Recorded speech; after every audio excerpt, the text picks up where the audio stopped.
Ready! Move! Cho! Yun. Ayos. Yan pong mga yan. Yan pong mga training na batch 10. Yan o. Ang uhusay. Yan o. Okay, tayo! Balik agad sa posisyon. Fighting po posisyon agad.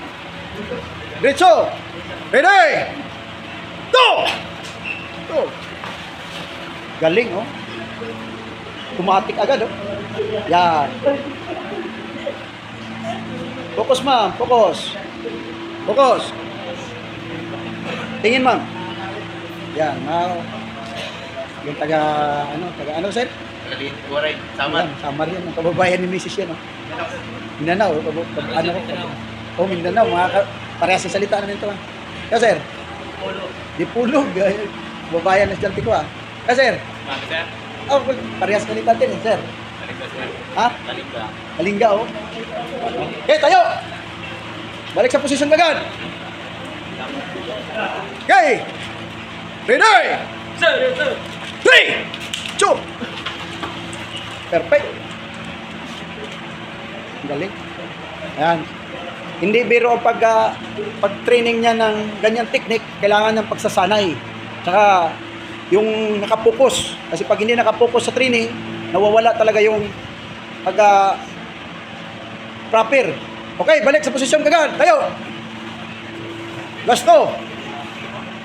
Posisyon. Ready. Go!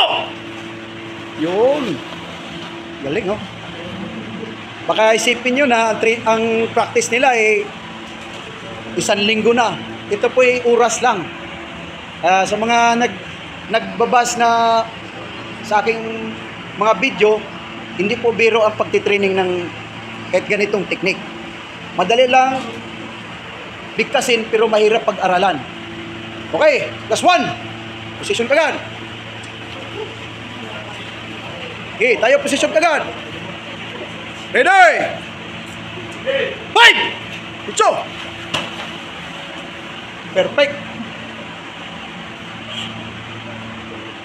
Focus, tingin sa camera mo. Okay, up! Are you ready? Sir, yes, sir. Ready? Move! Cho, mati!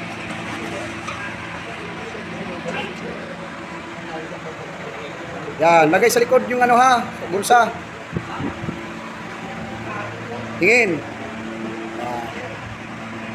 Ready? Move! Okay, ha? Oh, di ba? Yan, ito yung pagsasanay. Na kahit sa maiksing oras, may ideya. Ang pag-aaral ng martial art, hindi po yan ipinagyayabang. Yan po ay magagamit kung kinakailangan. Yan si ma'am, oh. Ready? Move!